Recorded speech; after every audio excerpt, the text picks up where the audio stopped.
సామెతల గ్రంథం 19వ అధ్యాయము 17వ వచనంలో యెహోవాకు అప్పిచ్చేటువంటి వాళ్ళ గురించినటువంటి విషయాలు మనం నేర్చుకుంటూ వచ్చాం. ఆ తర్వాత ప్రభువారి యొక్క జీవితంలో డబ్బు అనేటువంటి విషయాన్ని ఆలోచిస్తూ వచ్చాం. సేవా పరిచర్య కొరకు, ప్రభువారి సేవా పరిచర్య కొరకు మరి కొంతమంది కానుకలు ఇవ్వటం అనేటువంటిది చేస్తూ వచ్చారు. ఆ కానుకలన్నీ కూడా ఎవరి దగ్గర ఉంచబడతా వచ్చినాయి? ప్రభువుకి ఒక సేవకుడు, ఒక శిష్యుడు ఉన్నాడు. ఆ శిష్యుడు యూదా ఇస్కరియోతు అనేటువంటి శిష్యుడి దగ్గర ఉంచబడతా వచ్చినాయి. అవి ఆయన పరిచర్య నిమిత్తము ఇంకా బీదల కొరకు ఏమైనా ఇవ్వవలసినటువంటి స్థితి ఏదైనా ఉంటే వాళ్ళకి ఇవ్వటానికి అని చెప్పేసి ప్రభువారు మరి చెప్పినటువంటి విషయాన్ని మనం చూసాం. ఆ తర్వాత పాత నిబంధన గ్రంథంలో నుంచి కూడా ఒక విషయాన్ని మనం గమనిస్తూ వచ్చాం.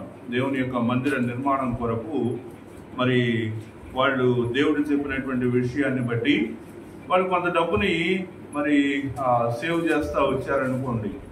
లేకపోతే ఎలా అంటే దేవుని కొరకు ఒక మందిరాన్ని కట్టాలని అనుకున్నాడు దావీదు మహారాజు.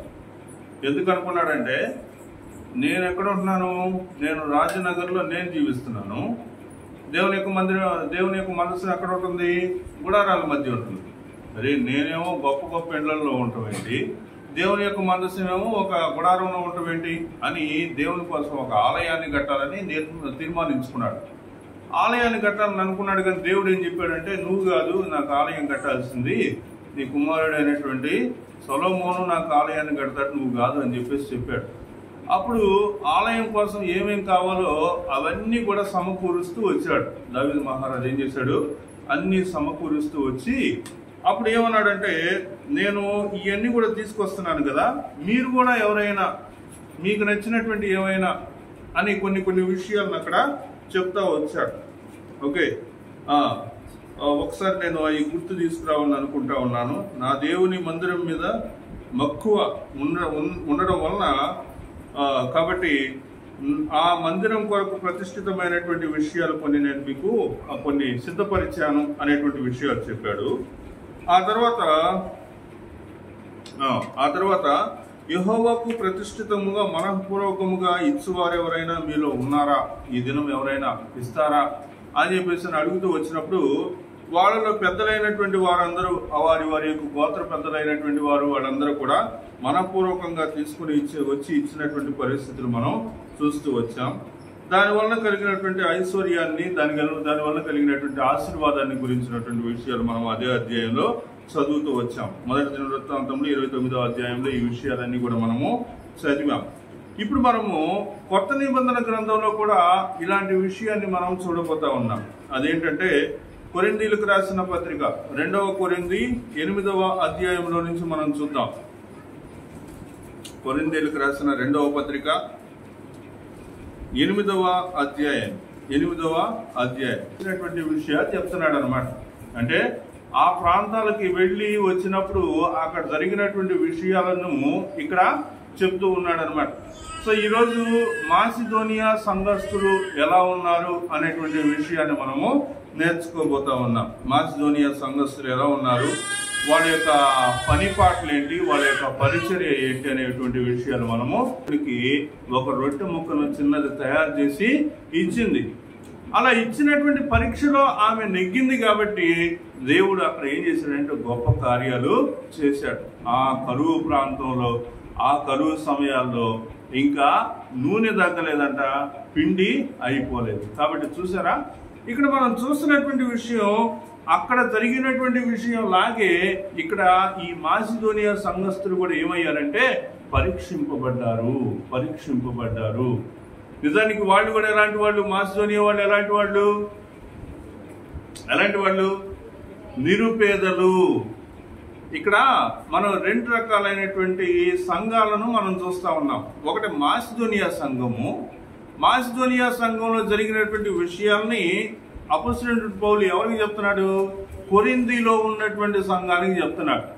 అంటే మాసిదోనియా ప్రాంతంలో ఉన్నటువంటి విశ్వాసులైనటువంటి వారు పేదవాళ్ళు, కానీ కొరింథీలో ఉన్నటువంటి వారు పేదవాళ్ళు కాదు. అర్థమైందా? కొరింథీ సంఘంలో ఉన్నటువంటి వారు అంటే బాగా ధనవంతులు అని నేను చెప్పలేను, కానీ ఒకవేళ ధనవంతులు కూడా అయ్యి ఉండొచ్చు. ఎందుకంటే ఆ అధ్యాయాన్ని చదువుతూ ఉంటే దాంట్లో ఉండేటువంటి సంఘంలో జరుగుతున్నటువంటి విషయాలు, వాళ్ళ యొక్క పరిస్థితులు, వాళ్ళ యొక్క వాళ్ళు డబ్బుని ఎలాగా మరి వృధా చేస్తున్నారు, ఈ విషయాలు, వాళ్ళ యొక్క వ్యక్తిత్వాన్ని గురించినటువంటి విషయాలు మనం చదువుతూ ఉంటే వీళ్ళందరూ ధనవంతులే అని చెప్పడానికి వీలుకరంగా ఎక్కువ ఆధారాలు మనకి కనిపిస్తూ ఉన్నాయి.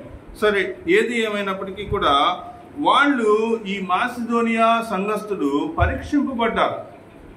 కాబట్టి పరీక్షింపబడినప్పుడు, శ్రమ వలన పరీక్షింపబడినప్పుడు అత్యధికముగా సంతోషించురి, మరియు వారు నిరుపేదలైనను వారి దాతృత్వము బహు విస్తరించెను. ఈ కృప విషయంలోను చూడండి, మనం మొదట ఏం చూస్తున్నాం? శ్రమ వలన పరీక్షింపబడ్డారు. ఆ కృపను వాళ్ళు ఎలా పొందుకున్నారంటే శ్రమ వలన పరీక్షింపబడినటువంటి దాన్ని బట్టి, ఆ పరీక్షను బట్టి వాళ్ళు ఏమయ్యారంటే సంతోషపడుతూ ఉన్నారు. కాబట్టి శ్రమ కలిగితే వాళ్ళు సంతోషించాలి అని చెప్పినటువంటి వాక్యాన్ని అనుసరించినట్లుగా ఇక్కడ వీళ్ళకి శ్రమ కలిగితే ఆ శ్రమను బట్టి వీళ్ళు ఏం చేస్తున్నారంటే సంతోషపడుతున్నారు. మన జీవితంలో మనకి ఏదైనా శ్రమ కలిగితే దాన్ని బట్టి మనం సంతోషపడతామా, దుఃఖపడతామా? హైదరాబాద్లో అంటే వాళ్ళలో ఒక కృప బాగా విస్తరించింది. అదేం కృప చెప్పండి? నిరుపేదలైనను వారి దాతృత్వము బహుగా విస్తరించెను. కాబట్టి ఆ కృప ఏంటి? ఆ కృప అంటే వీళ్ళకి ఇవ్వబడినటువంటి కృప ఏమిటి అంటే దాతృత్వం అనేటువంటి కృప. దాతృత్వం అనేటువంటి కృప. దేవుని యొక్క పని జరుగుతుంది అంటే దానికి సంబంధించినటువంటి సహాయ సహకారాలు అందించటం అనేటువంటి ఒక కృప. అది చెప్పాల్సిన అవసరం లేదు. ఒక పని జరుగుతుంది అంటే దానికి కొంత ఖర్చు అవుతుంది అనేటువంటి విషయం చెప్పాల్సిన అవసరం లేదు. దాని గురించి ఆలోచించాల్సిన అవసరం కూడా లేదు. ఆలోచించాల్సినటువంటి అవసరం కూడా లేదు. కొంతమంది పని అనగానే కొంతమంది ఏం చేస్తుంటారంటే దేవుడికి ఇచ్చే ముందు ఎస్టిమేషన్ వేస్తూ ఉంటారు. ఏం చేస్తారు? ఎస్టిమేషన్ వేస్తూ ఉంటారు. ఇది ఎంత అవుద్ది, ఎందుకు ఇంత అడుగుతున్నాడు, అంత ఇద్దో కాదు అనే విషయాన్ని అడుగుతూ ఉంటారు. ఇంతకుముందు కూడా ఇలాంటి పరిస్థితులు అక్కడక్కడ నేను గమనిస్తూ వచ్చా. ఓకే, వాళ్ళు ఏం చేశారంటే ఒక మైక్ కొనిచ్చారు చర్చికి. ఏం కొనిచ్చారు? ఒక మైకు తీసుకొచ్చారు. నేనేం మైక్ చేస్తానంటే కంపెనీయే చేస్తా. 2000 అయినా 3000 అయినా కంపెనీదే చేస్తా. ఎందుకని కనీసం ఒక 5-6 సంవత్సరాలైనా పని చేయాలి వస్తువు. కానీ వాళ్ళు ఏం చేశారంటే వాళ్ళు 150 రూపాయలకి ఒక మైక్ తీసుకొచ్చారు. అది గట్టిగా 3 వారాలు కూడా పనిచేయదు. సండే స్కూల్లో మైక్ పట్టుకుని పిల్లలు పాట పాడుతున్నారు. పాట పాడుతూ ఉంటే పక్కన వాళ్ళు పాట పాడతారంటే పక్కనిస్తే ఆ అమ్మాయి వైర్ లాగింది. వైర్ లాగితే ఏం ఊడాలి చెప్పండి? వైర్ లాగితే ఏం ఊడాలి? వైరే ఊడాలి. కానీ మైక్ ఇరిగిందంటే దాని అర్థం ఏం చెప్పండి? అది సంగతి. ఎందుకు అంత ఖరీదు? ఎందుకు 3000 పెట్టి మైక్ కొంటాం? అవసరమా? 150 కూడా వస్తుంది కదా, వాడచ్చు కదా. జాగ్రత్తగా వాడటం క్వాలిటీగా అయితే కదా. కాబట్టి ఇక్కడ మనం పరిస్థితిని గమనిస్తూ ఉన్నాం. ఏదో నేను చెప్పిన ఒక ఉదాహరణ మీరు పట్టుకోవాల్సిన అవసరం లేదు. ఇక్కడ మాసిదోనియా సంఘస్థులు వాళ్ళకి ఇవ్వబడినటువంటి కృప ఏంటి అంటే దాతృత్వం అనేటువంటి ఒక కృప వాళ్ళకి అనుగ్రహింపబడింది అనేటువంటి విషయాన్ని మనం చూస్తూ ఉన్నాం. వాళ్ళ యొక్క స్థితిగతులను మనం చూద్దాం. చూడండి, వాళ్ళు ఎలా ఉన్నారంట? ఈ కృప విషయంలోను పరిశుద్ధుల కొరకైన పరిచర్యలో పాలు పొందు విషయంలోను మనపూర్వకంగా మనం వేడుకొనుచు వారు తమ సామర్థ్యము కొలదియే కాక సామర్థ్యము కంటే ఎక్కువగాను తమంతట తామే ఇచ్చిరని మీకు సాక్ష్యం ఇచ్చుచున్నాను. కాబట్టి ఇక్కడ మనం చూస్తా ఉన్నాము వాళ్ళ యొక్క ప్రేమ ఎలాంటిది, వాళ్ళకి ఇవ్వబడినటువంటి కృపను వాళ్ళు ఏ విధంగా కొనసాగిస్తూ ఉన్నారు, ఆ యొక్క కృపకు సంబంధించినటువంటి ఫలములు వాళ్ళు ఏ విధంగా ఫలిస్తున్నారు అనేటువంటి విషయాన్ని మనం ఇక్కడ చూస్తా ఉన్నాం. తర్వాత చూడండి 5వ వచనం మనం చూస్తా ఉన్నాం. ఇదియుగాక మొదట ప్రభువునకును దేవుని చిత్తం వలన మాకును తమను తామే అప్పగించుకొని ఇంతగా చేసేదరని మేము అనుకొనలేదు. అపోస్తలుడైనటువంటి పౌలు దాదాపుగా ఆయా ప్రాంతాల్లో సువార్త ప్రకటిస్తూ వెళ్తూ ఉండగా ఇంతగా దాతృత్వం చూపినటువంటి వారు ఆయనకి ఎక్కడ కనిపించలేదు. ఇంకా కొన్ని ప్రాంతాల్లో అయితే అపోస్తలుడైనటువంటి పౌలు ఏం చేస్తూ వచ్చాడంటే, ఆయనే చేతులారా కష్టపడి పని చేస్తూ, ఆయనే మరి పని కూడా చేస్తూ డబ్బులు సంపాదిస్తూ, ఆ డబ్బులతోటి తన యొక్క జీవనాన్ని కొనసాగిస్తూ స్వార్థ చేసేటువంటి వానిగా మనకి కనిపిస్తూ ఉన్నాడు. కానీ ఇక్కడైతే మాత్రం ఈ మాసిదోనియా సంఘస్థుల్లో ఉన్నటువంటి పరిస్థితిని చూస్తే వాళ్ళ యొక్క స్థితిగతులు ఏంటి అంటే పేదవాళ్ళు కదా. వాళ్ళు ఎలాంటి వాళ్ళంట, వాళ్ళు నిరుపేదలైనటువంటి వారు. అయినా కానీ వాళ్ళు ప్రభువుకి ఇచ్చేటువంటి విషయంలో, సేవా పరిచర్యకు ఇచ్చేటువంటి విషయంలో దాతృత్వం కలిగినటువంటి వారిగా ఉన్నారని మనం గ్రహిస్తూ ఉన్నాం. కాబట్టి ఒకవేళ ఇలాంటి కృప మనకి కూడా అనుగ్రహించబడితే, మనం కూడా క్రీస్తు ప్రభు వారి యొక్క పని పరిచర్య నిమిత్తము మనం కూడా దాతృత్వాన్ని మనం చూపిస్తే దానివల్ల వచ్చేటువంటి విషయాలు ఏంటో ఆ కిందే ఉన్నాయి, మనం అక్కడే చదువుదాం. చూడండి, మీరు ప్రతి విషయములో 7వ వచనం మనం చూస్తా ఉన్నాం. 6 కూడా చూడండి. కావున 7వ వచనం చూడండి, మీరు ప్రతి విషయములో అనగా విశ్వాసమందును ఉపదేశమందును జ్ఞానమందును సమస్త జాగ్రత్త యందును మీకు మా ఎడలనున్న ప్రేమ యందును ఎలాగూ అభివృద్ధి పొందుచున్నారో అలాగే మీరు ఈ కృపయందు కూడా అభివృద్ధి పొందినట్లు చూచుకొనుడి. వాళ్ళు అభివృద్ధి పొందారు అనే విషయాన్ని ఇక్కడ చెప్తా ఉన్నాడు. మాసిదోనియా వాళ్ళు అభివృద్ధి పొందారు. ఏ విషయాలు అభివృద్ధి పొందారండి? ప్రతి విషయంలో అంటే ఏ విషయాలు చెప్తా ఉన్నాడు? విశ్వాసములో అభివృద్ధి, తర్వాత ఉపదేశమందు అభివృద్ధి, జ్ఞానమందు అభివృద్ధి, జాగ్రత్త యందు అభివృద్ధి, తర్వాత ప్రేమ యందు అభివృద్ధి. ఇలాంటి విషయాల్లో అభివృద్ధిని వాళ్ళు కలిగి ఉన్నారు. కాబట్టి మనం దేవునికి ఇచ్చేటువంటి విషయాన్ని గురించి చాలా జాగ్రత్త పడవలసిన వాళ్ళుగా ఉంటూ ఉన్నాం. అవసరం దేవుని యొక్క పనులు జరగటానికి సంఘస్థులు దాతృత్వాన్ని చూపవలసినటువంటి పరిస్థితులు ఉన్నాయి. అక్కడ మరి ఈ కొరింథీయులకు రాసినటువంటి పత్రికలో వాళ్ళ గురించి వీళ్ళకి ఎందుకు చెప్తున్నాడంటే, వీళ్ళు ఇవ్వగలిగినటువంటి వారు అయినప్పటికీ కూడా వీళ్ళు దేవునికి ఇచ్చేటువంటి విషయంలో వెనకబడినటువంటి వారుగా కనిపిస్తూ ఉన్నారు. దేవునికి ఇచ్చేటువంటి విషయాల్లో తడబడుతూ ఉన్నారు. దేవుడు చేసినటువంటి కార్యాలన్నీ చూస్తూ కూడా, దేవుడు ఎన్నెన్నో గొప్ప కార్యాలు కుటుంబాల్లో చేస్తూ ఉన్నప్పటికీ కూడా దేవునికి ఇవ్వటానికి ముందుకు రాలేకపోతా ఉన్నారు. మరి ఈ యొక్క మాసిదోనియా సంఘస్థులు వాళ్ళు ఇవ్వగలుగుతున్నారు కనుక వాళ్ళు టెంప్టేషన్స్ అంటే ఉద్రేకాల టెంప్టేషన్స్ అంటే ఏంటంటే, అపవాదికి రేపటి గురించి తెలుసు. ఏం తెలుసు రేపటి గురించి? రేపు నువ్వు చర్చికి రావాలని తెలుసు, ఆదివారం నువ్వు చర్చికి రావాలని తెలుసు. ఆదివారం నేను చర్చికి రాకుండా చేయాలంటే ఏం చేయాలి చెప్పండి? ఈ రోజే నిన్ను ఏదన్నా ఒక వేరే పనిలో ఇరికిస్తే నువ్వేం చేస్తావు? రేపు ఆదివారం పోలేవు. ఒక అనారోగ్యం రప్పిస్తే పోలేవు. కాబట్టి అపవాది నిన్ను దేవుని సన్నిధికి రానియకుండా తప్పించడానికి ఏం చేస్తాడంటే రకరకాల పన్నాగాలు పన్నుతూ ఉంటాడు. అక్కడక్కడ కొన్ని ఉచ్చులు పెడతా ఉంటాడు. పరిశుద్ధతను కుంటుపరిచేటువంటి పెద్ద గుంట ఒకటి తవ్వుతూ ఉంటాడు. మన కోసం అపవాది ఎప్పుడు ఏం చేస్తుంటాడు? మనం చూసి, అమ్మో చాలా ప్రార్థన చేస్తున్నాడే, భక్తిగా జీవిస్తుంది, ఇట్లాంటి పడేయాలంటే మన వల్ల కాదు. ఒకవేళ పడేస్తే ఏం చేయాలి? మళ్ళీ లేవలేకుండా ఒక పెద్ద గుంటలో పడేయాలని చెప్పేసి మ్యాక్సిమం పెద్ద గుంట తవ్వుతాడు. నువ్వు దాంట్లో పడి లేవలేనంతగా కాళ్ళు విరగొట్టే ప్రయత్నం చేస్తూ ఉంటాడు. కాబట్టి ఆత్మీయతలో మెలకుగా ఉండాలి. ఇంతకు నేను పరిశుద్ధతలో ఉన్నానా లేక అపవాది ఉచ్చులో చిక్కుకున్నానా? పరిశుద్ధతలో ఉన్నానా, అపవాది ఉచ్చులో చిక్కుకున్నానా? రెండో స్టేటస్ అవుతున్నాను. సాక్షి జీవితం కలిగి ఉన్నావా? నువ్వు పరిశుద్ధతలో ఉన్నావా లేదా అనేది తెలుసుకోవాలంటే ఒకటేంటి, సాక్ష్య జీవితం కలిగి ఉన్నావా? రెండోది, ఆరాధనకి వెళ్తున్నావా? వచ్చారుగా అందరూ, ఆరాధన అయ్యే వరకు ఉంటున్నావా? ఇది కొద్ది కష్టంగా ఉంది. అపవాది ఆల్రెడీ ఒక ఉచ్చు పెట్టి ఉంచాడు అనమాట ఒక తోట బయట. ఏ ఉచ్చు ఇది?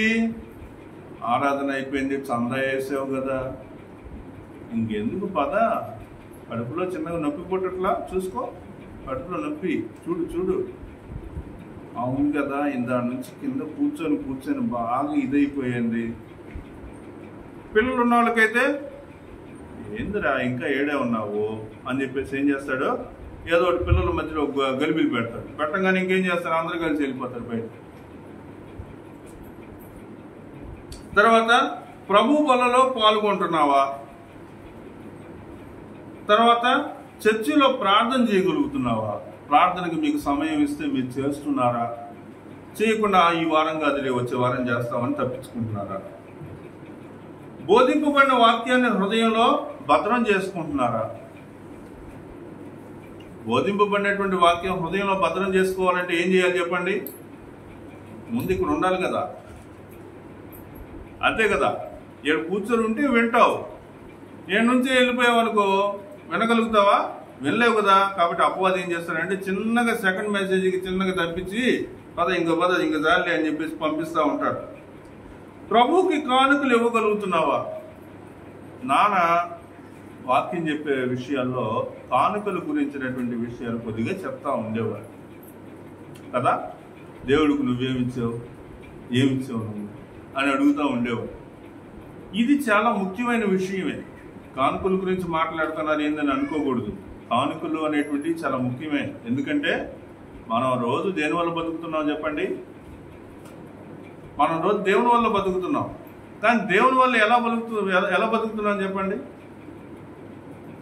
షాప్కి వెళ్ళి, ఆదివారం షాప్కి వెళ్ళి యేసుప్రభు నేను దీవిస్తాడు, కేజీ చికెన్ అంటే ఇస్తారా వాళ్ళు? బియ్యం షాప్కి వెళ్ళి ప్రభు గొప్పవాడు, దేవుడు నేను దీవిస్తాడు, ఒక్కట బియ్యం అంటే ఇస్తారా? కాబట్టి మనకి ద్రవ్యం, డబ్బులు అనేటువంటివి మనకి, మనం తినేటువంటి వాటికి మధ్యలో, మనకు కావాల్సినటువంటి వాటికి మధ్యలో నిలబడతా ఉన్నటువంటి పరిస్థితులు డబ్బులు. కాబట్టి ఈ డబ్బుల గురించినటువంటి విషయాల్లో మనం దేని గురించి అయినా జాగ్రత్త తప్పుతామేమో కానీ డబ్బుల విషయాలు చాలా జాగ్రత్తగా మనం ఉంటాం. అవునా? మీరు ఉంటారా? డబ్బుల గురించి జాగ్రత్తగా ఉంటారా? నాకు తెలిసి అందరూ ఉంటారని అనుకుంటున్నాను. అందరూ ఉంటారు. మనకు రాబోయే జీతం గురించి ముందుగానే లెక్కలు వేసుకునే వాళ్ళు కూడా ఉంటారు. కొంతమంది అంత వచ్చింది, అటు పోయింది, ఇటు కూర్చొనే ఉంటారు, మైండ్లో లెక్కలు జరుగుతూ ఉంటాయి. అది ఎంత పోయింది, ఇటు వచ్చింది, అటు వచ్చింది. ఇంక ఈ కాకుండా ఎక్స్ట్రా వీడియోలు చాలా చూస్తున్నారు. కాబట్టి మీరు దేని గురించి అయినా దేవునికి లెక్క చెప్పవలసినటువంటి వారే. అవకాశం ఉండి కూడా ప్రార్థనకు రావట్లేదంటే మీరు ఎక్కడ ఉన్నారు చెప్పండి? అపవాది యొక్క ఉచ్చులో ఉన్నారని అర్థం. ఇంకా ఆ ఉచ్చు ఏంటి అంటే, ఆ ఉచ్చు ఏంటో నేను అక్కడ చెప్పలేదు, గమకు. ఆ ఉచ్చుల గురించి నేను చెప్పకూడదు, మీరే ఆలోచించుకోవాలి. ప్రార్థనకి ఆటంకం కలిగించేటువంటి పరిస్థితులన్నీ ఉచ్చులే. అర్థమైందా? ప్రార్థనకి రాలేకపోతున్న పరిస్థితులన్నీ ఉచ్చులే. అవకాశం ఉండి కూడా రాలేనటువంటి పరిస్థితుల్లో నువ్వు ఉన్నావు అంటే ఉచ్చులో ఉన్నావని అర్థం. కానీ ఇక్కడ ఈ మాసిదోనియా సంఘస్థులు అయితే ఎలా ఉన్నారంటే, వీళ్ళు మాత్రం ఆయా విషయాల్లో, ఏ విషయాల్లో ముందు వీళ్ళు పరీక్షింపబడ్డారండి. కష్టాలతో కూడినటువంటి ఒక పరీక్ష వీళ్ళకి ఎదురైంది. శ్రమ వలన పరీక్షింపబడ్డారు, దాని నుంచి బయటపడ్డారు. దేవుడు వీరికి ఇవ్వబడినటువంటి స్థితిగతులు ఎలా మారినాయి అంటే, వాళ్ళు పేదవాళ్ళు అయినప్పటికీ కూడా మరి వీళ్ళు దాతృత్వం చూపేటువంటి విషయంలో కృప కలిగినటువంటి వారుగా ఉన్నారు. కాబట్టి వీళ్ళు ఏ విషయాల్లో అభివృద్ధి పొందుతూ వచ్చారంటే, వీళ్ళందరూ కూడా విశ్వాసమందు, ఉపదేశమందు, జ్ఞానమందు, జాగ్రత్త యందు, ప్రేమ యందు వీళ్ళందరూ కూడా మరి అభివృద్ధి పొందుతూ ఉన్నారనేటువంటి విషయాన్ని మనము గమనిస్తా ఉన్నాం. కాబట్టి ప్రభువును కూడా మనం ఒకసారి మాదిరిగా చూద్దాం. 9వ వచనం చూడండి. మీరు మన ప్రభు అయిన యేసుక్రీస్తు కృపను ఎరుగుదురు కదా, ఆయన ధనవంతుడై ఉండియు మీరు తన దారిద్ర్యము వలన ధనవంతులు కావాలని మీ నిమిత్తము దరిద్రుడని. కాబట్టి ప్రభు వారిని మనం మాదిరిగా తీసుకుంటున్నాం ఈ విషయంలో. ఆయన ఎవరు? నిజానికి ఆయన ధనవంతుడు. లోకాన్ని సృష్టించి అందులో మనల్ని మనుషులుగా సృష్టించాడంటే ఆయన ధనవంతుడా మనం ధనవంతుడు అని చెప్పండి. ఏమండి, భూమిలో బంగారం ఎక్కడెక్కడ ఉందని మనం తవ్వుకుంటా కూర్చుంటున్నాం. ప్రజలు ఏం చేస్తున్నారు? చాలా మంది ఏడుంది బంగారం ఆడుందని తవ్వుకొని దాంట్లో చాట్లు వేసుకొని అదంతా మట్టి అంతా గందరగోళంగా అంతా చేస్తే ఇంత చిన్న బంగారం కొద్దిగా దొరికితే దానికి చాలా సంతోషపడుతున్నారు. దేవుడికి బంగారం ఎక్కడుందో తెలియదమ్మా. కాబట్టి దేవుడు సృష్టికర్త, ఆయన గొప్ప ధనవంతుడు. మనిషితో పోలిస్తే ఆయన చాలా గొప్ప ధనవంతుడు. అలాంటి ధనవంతుడు మన కోసం ఏమయ్యాడు? ఆయన దరిద్రుడిగా ఈ భూలోకానికి వచ్చాడు. ఆ దరిద్రత, లేమి అనేటువంటిది కనిపించేటువంటి దరిద్రత వలన మనం ఏమవ్వాలంటే ధనవంతులు అవ్వాలి అనేటువంటిది ఆయన యొక్క కోరిక. కాబట్టి అదే రోల్ మోడల్గా మనము, ప్రభువుని రోల్ మోడల్గా మనము తీసుకోవాలి. చివరిగా నేను ఈ మాటలు చెప్పి ముగించాలనుకుంటున్నాను. కొరింథీయులకు రాసిన 2వ పత్రిక 9వ అధ్యాయంలోనికి రండి. 9వ అధ్యాయంలో కొన్ని వచనాలు మనం చదవబోతా ఉన్నాం. మరి మొదటిగా మనం చూద్దాం. చూడండి, ప్రసంగి గ్రంథంలో నుంచి ఒక మాట చదువుదాం. ప్రసంగి గ్రంథము 5వ అధ్యాయము 4-5 వచనాలు చదువుదాం. నీవు దేవునికి మొక్కుబడి చేసుకుని ఎడల దాన్ని చెల్లించుటకు ఆలస్యము చేయకుము. బుద్ధిహీనుల యందు ఆయనకి ఇష్టము లేదు. నీవు మొక్కుకున్న దాన్ని చెల్లించుము. నీవు మొక్కుకొని చెల్లింపకుండుట కంటే మొక్కుకొనుకుండుట మేలు. ప్రియులారా, ఇక్కడ మనం ఏం చూస్తా ఉన్నామంటే, మనము ఈ కృపావరాన్ని, ఈ కృపను మనం కూడా పొందుకోవాలి. ఏ కృప? మాసిదోనియా సంఘస్థులు పొందుకున్నటువంటి కృప. వాళ్ళు కూడా నిరుపేదలు అయినప్పటికీ కూడా, వాళ్ళు పరీక్షింపబడినప్పటికీ కూడా వాళ్ళు దాతృత్వం అనేటువంటి కృపను కలిగినటువంటి వారిగా ఉంటూ ఉన్నారు. మనస్ఫూర్తిగా వాళ్ళు మరి స్వేచ్ఛార్పణలను, కృతజ్ఞతా కానుకలను పరిస్థితిని బట్టి వాళ్ళు ఇస్తూ వచ్చారనేటువంటి విషయాన్ని మనం చూస్తా ఉన్నాము. అపోస్తలుడైనటువంటి పౌలు సువార్తను విన్న తర్వాత పౌలుకు కావలసినటువంటి విషయాలన్నీ కూడా వాళ్ళు మరి సిద్ధపరిచినటువంటి వారిగా, ఇంతగా చేస్తారని అనుకోలేదనేటువంటి మాట వచ్చింది చూసారా. కాబట్టి వాటన్నిటిని బట్టి మనము కూడా ఒక నిర్ణయం తీసుకోవాలి. కృప వలన దీవింపబడాలనుకుంటున్నారా? ఇలాంటి కృప వలన, మాసిదోనియా వాళ్ళకి ఇవ్వబడినటువంటి కృప లాంటి కృప, అలాంటి అభివృద్ధి మనం కూడా పొందుకోవాలి అనుకున్నట్లయితే మనం ఏం చేయాలమ్మా? మనం ఆసక్తి చూపాలి. ఏం చూపాలి? ఆసక్తి చూపాలి. నేను బ్యాప్టిస్ట్ చర్చిలో, వేరే చర్చిలో పనిచేసినప్పుడు, వేరే చర్చిలకు వెళ్ళినప్పుడు అక్కడ ఒక క్రమాన్ని గమనించాను. వాళ్ళు కానుక పెట్లు వేయాల్సింది కానుకలు పెట్లు వేస్తున్నారు. మళ్ళీ కొంత డబ్బు సపరేట్గా తీసుకొచ్చి వాళ్ళు కవర్ మీద రాసి ఇస్తున్నారు అన్నమాట. చర్చి అభివృద్ధి కొరకు, తర్వాత పాస్టర్ గారి కుటుంబం కొరకు, ఇంకా అక్కడ నేను ఈ క్లౌజ్ చర్చిలో పనిచేసేటప్పుడు అక్కడ ఇచ్చినటువంటి కవర్ల మీద ఏముండేదంటే దశమ భాగం అనేది వాళ్ళు దశమ భాగం డబ్బాలు వేసేస్తారు. ఇంకా ఈ ట్రెజరర్కి ఏం చేస్తారంటే ఈ చర్చి అవసరతల నిమిత్తం అని చెప్పేసి రాసి ఇస్తుంటారు అన్నమాట. ఈ చర్చి అవసరతల నిమిత్తం అనేటువంటిది ఎప్పుడు ఇస్తారో తెలుసా? అంటే వాళ్ళు ఇచ్చే ఫార్మేషన్ ఎలా ఫార్మేషన్ చేసి ఇస్తారంటే, వాళ్ళు ఇదే ఏదన్నా ఒక కృతజ్ఞతా కూడిక పెట్టుకున్నారనుకోండి. కృతజ్ఞతా కూడిక పెట్టుకున్నప్పుడు సేవకుడికి ఇచ్చేటువంటి, పాస్టర్కి ఇచ్చేటువంటి కానుక కాకుండా కొంత కానుకని వాళ్ళు ఏం చేస్తున్నారంటే ఈ సంఘ అవసరతల నిమిత్తం అని ఇవ్వటం.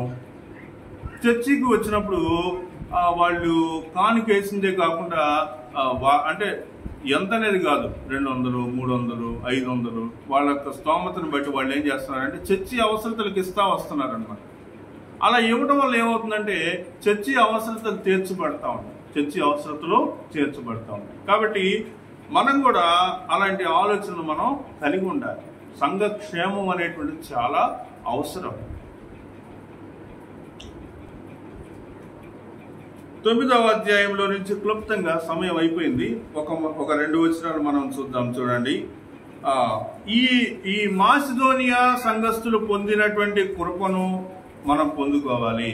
ఎందుకంటే అది ఉట్టిగా ఏదో కాన్ఫ్లిక్ట్స్ అయిపోయే పనిలాగా లేదు. దాని ద్వారా మనకి ఏం కనిపిస్తుంది అంటే అభివృద్ధి కనిపిస్తూ ఉంది. దాని గురించి ఏం కనిపిస్తుంది? అభివృద్ధి కనిపిస్తూ ఉంది. మన యొక్క ఆత్మీయ జీవితంలో అభివృద్ధి అనేటువంటిది ఇచ్చటి ద్వారా మనకి అభివృద్ధి అనేటువంటిది మనకి కనిపిస్తూ ఉంది అనే విషయాన్ని మనం గ్రహించాలి. 5వ వచనం నుంచి చూడండి ఏముంది? కావున లోగడ ఇచ్చదమని మీరు చెప్పిన ధర్మము పిసినితనముగా ఇయ్యక ధారాళముగా ఇయ్యవలనని చెప్పి సహోదరులు మీ యొద్దకు ముందుగా వచ్చి దాన్ని జమ చేయటకే దాన్ని ఇంకా ఈ విషయాలన్నీ కూడా మీరు తర్వాత చదవండి. మరి మనం ఎలా ఇస్తే ఎలా దేవుడు మనల్ని దీవిస్తాడు అనేటువంటి విషయాలన్నీ కూడా అక్కడ రాయబడినట్టుగా మనం చూస్తూ ఉన్నాం. అపోస్తలుడైనటువంటి పౌలు ఏం చెప్పాడంటే, నేను క్రీస్తుని పోలి నడుచుకున్న ప్రకారము మీరు కూడా నన్ను పోలి నడుచుకోండి అని చెప్తా ఉన్నాడు. కాబట్టి ఆయన చేశాడు, ప్రభువారు చేశారు మొదట, దాన్ని అపోస్తలుడైనటువంటి పౌలు పాటించాడు. అదే విధానాన్ని మనం కూడా పాటించవలసినటువంటి వారిగా ఉంటూ ఉన్నాం. దేవుడికి మనం అంటే నా యొక్క క్రైస్తవ విశ్వాస జీవితంలో నేను నమ్మకంగా జీవిస్తున్నాను. నేను అన్ని కార్యక్రమాల్లో నా యొక్క పాలు పంపులు ఉంటున్నాయి. కానీ దేవుడికి ఇచ్చే విషయంలో నేను అలాంటి పరిస్థితులు లేను అనేటువంటిది కొద్దిగా ఆలోచించుకోవాల్సిన వారిగా ఉంటూ ఉన్నాం. కొరింథీయులకు రాసిన పత్రిక 13వ అధ్యాయంలో మనం ఏం చూస్తామంటే ప్రేమను గురించినటువంటి మాటలు చూస్తాం కదా. ఆ ప్రేమను గురించినటువంటి మాటల్లో ఏం చెప్తాడంటే, మనుషుల భాషలతోనూ దేవదూషల భాషలతోనూ దేవదూతల భాషలతో నేను మాట్లాడినను, ప్రేమ లేని వాడినైతే మ్రోగిడి కంచును గణగణలను తాళంలై ఉండును. కాబట్టి నాకు అన్నీ ఉన్నాయి, నేను ఎన్నెన్నో మాటలు మాట్లాడతాను, గొప్ప ప్రసంగాలు చేస్తాను, అన్నీ చేస్తాను. కానీ నేను ప్రేమను చూపించలేకపోతే, నా ప్రేమను నేను ఆ ప్రభువుకి ఇవ్వలేకపోతే నేను ఎలాంటి వాడినండి? మ్రోగడి కంచు గణగణలాడు తాళాన్ని. కాబట్టి మనం మ్రోగడి కంచు లాంటి వాళ్ళమా, కేవలం గణగణలాడేటువంటి వాళ్ళమేనా, లేకపోతే దేవుని యొక్క పనిలో పాలిపంపులు కూడా పొందేటువంటి వాళ్ళమై ఉంటామా లేదా అనేటువంటి విషయాన్ని మనము గమనించాలి. కాబట్టి కొరింథీయులకు రాసిన పత్రిక 1 కొరింథీ 9:17 ఒక వాక్యం చూసి మనము ప్రార్థన చేసుకుందాం.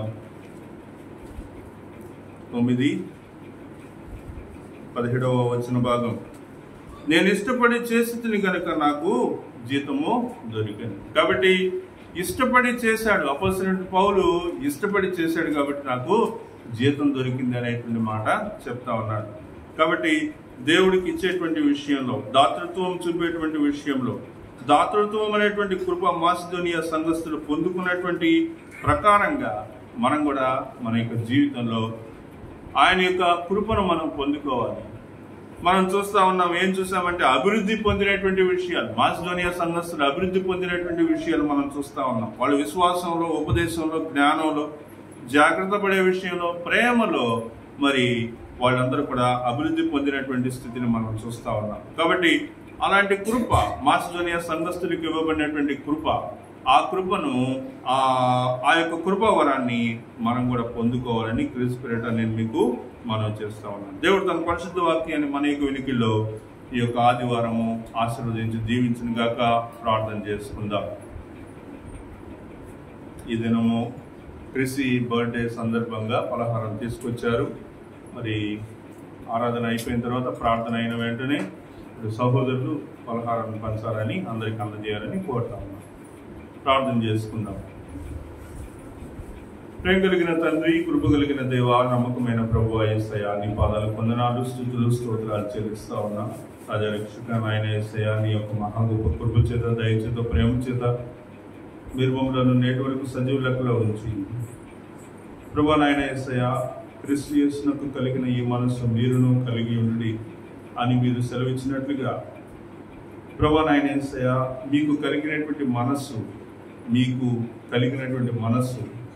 ప్రేమించటం, ఆదరించటం, అవసరతలలో మీ యొక్క పాలిపంపులు ఉండటం నాయన యేసయ్యా, అదే క్రమాన్ని అపోస్తలుడైనటువంటి పౌలు కూడా నాయన యేసయ్యా ప్రభువా పాటించినట్లుగా మేము చూస్తా ఉన్నాం.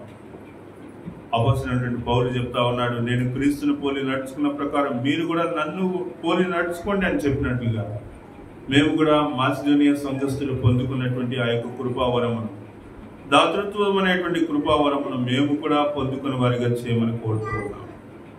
దాని వలన మీరు ఇచ్చినటువంటి అభివృద్ధి, మీరు ఇచ్చినటువంటి ఆశీర్వాదమును మేము చూస్తూ ఉన్నాము.